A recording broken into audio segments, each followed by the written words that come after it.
سلام برابط، چه خبر؟ من هادی ترسناک هستم. این عملی که هنوز یوتیوب رو شروع نکردم و خب قراره شروع کنیم.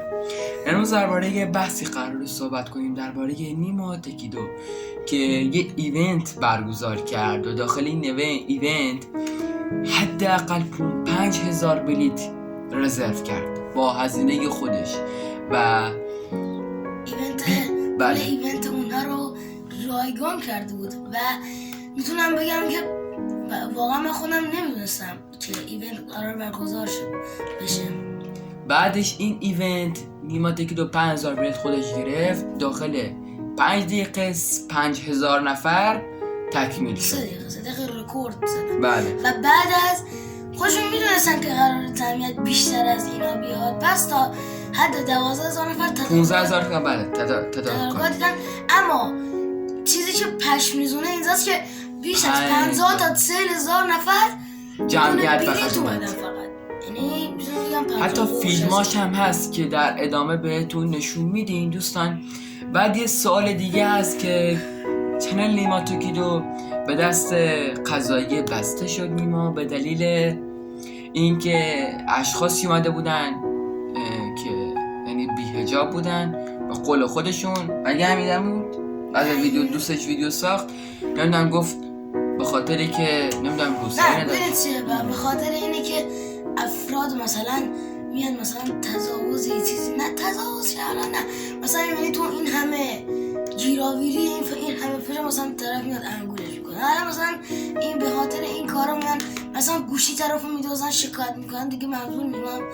مثلا یه نفر تو مهمونی مثلا این همه چیز انجام شده و ما گردن اون رئیس میفته، یعنی کلا رئیس مثلا تو فکر کن یه غذای نظری میدی و بقیه اونا پرت میکنن تو خیابون، مثلا اونا میان یقه تو رو میگیرن، گردن تو رو میگن چرا بهشون نگفتی که بزنی تو سلاش خال.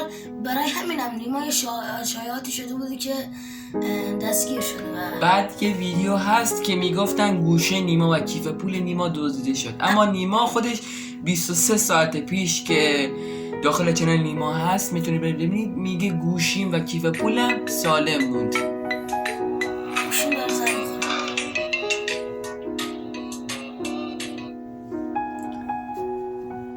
کسی نیست.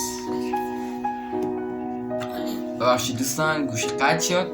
خب داشتم بهتون میگفتم، گفت نیما گفت کیف پولم حتی تو جیبم بود، گوشیم هم سالم بود. اما یه ویدیو اومده بیرون که گفته یه شخص اومد بیرون گفت من گوشی نیما رو دزدیدم، خودم انداختم پرتش کردم. اما نه، این که میگن موهای نیما رو قیچی کردن این واقعیت داره. این واقعیت داره. و پای نیما هم شکست و به بیمارستان منتقل شد و بعد از چند ساعت پاش آتل بسته شد و اومد ویدیو گرفت و بعد از چند ساعت قضایی اومد گرفتش و به زندان چنلش بسته شد. میتونی نبری ببینی چنلش بسته شد و هی داره دقیقه به دقیقه ساعت به ساعت افزایش میاد و از 900 خورده، یعنی از 945 یعنی ساعت 8 اینجوری بود شد 1 میلیون کانال نیما. ببینید 993 الان 1 میلیون دیگه، تقریبا 1 میلیونه. ببینید چه شخصیه واقعا. یه فراخوان زد اینقدر آدم اومد بیرون. بعد یه سوال دیگه هم بعد یه نفر تو پیوی نیما خودشون تو پیوی این حساب پیام داده بودن با اینجا بحث شده، ولی بازم گفتن نیما ببخشید و اینا. خود نیما گفت من مقصر نیستم، شما من مقصرم، شما مقصر نیستی. نیما خودش گفت من قربونتون برم، تقصیر من بود که من این کارو به سر نمیدید. حالا نیما خیلی آدم خوبی واقعا، خودم بشه من خودم طرفدارش بودم و من هر شب می‌نشستم و ویدیوهاشو نگاه می‌کردم. بعد چند تا ویدیو آپلود کرد، نزدیک به 1000 خورده ویدیو آپلود کرد. همشو هست، الان هست. همشو هست. تلاش یک زحمات بسته شدن یک کانال خیلی واقعا باید پای زحمت بکشه. حتی چنل کامتالامشون که عکسش اینجا میاد و هم عکس چی؟ چنل کامتالام عکسش اینجا میاد حذفش کردن و یعنی ویدیوهاشو حذف کردن و اون همه زحمات در یک کار مثلا یه ایونت یه روز به فنا رفت. تو میگم چه کشوری داریم واقعا با این قوانین نمیشه واقعا زندگی کرد. و دوستان امشب فراخوان بزنین همتون بیا بیرون بخاطر نیما. حالا دوستان دیگه اینم از این ویدیو بود و واقعا ویدیوها نیما تیکلو کلا هست که فقط 4 تا ویدیو داخل کانالش، فقط یه دون ویدیو هست. ببخشید یه دون ویدیو هست واقعا چین هست که نیما بسته شد، هم اینستا هم بسته شد. بله دوستان چنل اینستاش هم بسته شد. حالا یه لحظه نچنل اینستاشو بهتون نشون میدم. آره دوستان الان من دارم با گوشی گوشی ضبط میکنم. حالا دوستان ببینید این چنل خود نیماست، این چنل خود نیماست که تقریبا الان فوز کن دور بین 94,000 تا دنبال کننده داره. دور بین فوز کن دور بین. آره تا فردا احتمالاً 1 میلیون رو پر میکنه. تا همین امشب ببینید الان این چنل خود نیماست. الان من میخوام برم وارد اینستاش بشم.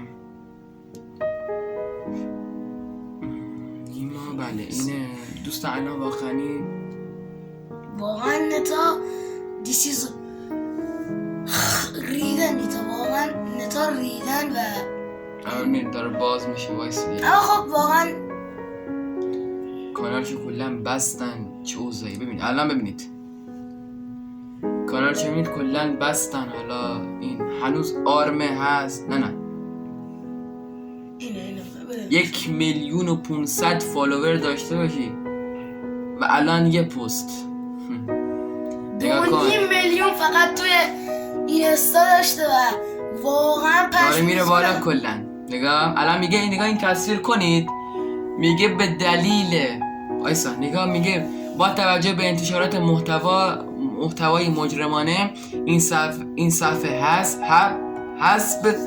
حسب دستور مقامات محترم قضایی مسدود گردیده. یعنی چی؟ حالا من کامنتشو کلا بسته خود قضایی، یعنی این دست این چیزو کلا دست قضایی هستش و بله آره همین. اما الان 1.4 شد 1.5 به قرآن. بله رازه 96 تا دنبال کن. الان دیگه کاملا طبیعیه این چنل نیماست، هم تو اینستا هم تو توییتر کلا بسته شد دوستان. نه توی تلگرام هست. هم دیگه کلا بسته شد، داخل دارن میبندنش دوستان. داخل از این مجازی دیگه اینا دیگه متاسفانه واقعا من نمیدونم چرا واقعا یه اتفاق افتاد و پشیمای خودم ببخشید بخاطر بخشی واقعا داخل نور. آقا مرسی تا اینجا ویدیو رو تماشا کردید و عشق مید و شما رو به خدای بزرگ میسپارم تا ویدیوهای بعد. مرسی اگه خبری از نیما شد حتما توی کامنت ها بنویسید و مرسی تا اینجا تماشا کردید و عشق مید و شما رو خدای بزرگ میسپارم. ولی لایک کامنت و سابسکرایب خدای فراموش نشه. داداش لایک رو بزن، سابسکرایب رو بزن، کامنت هم بذار، نظر چیز داشتین بنویسین، اون دکمه زنگوله بی پدر رو هم بزنید و تا ویدیوی بعد خدا نگهدار. خدا نگهدار.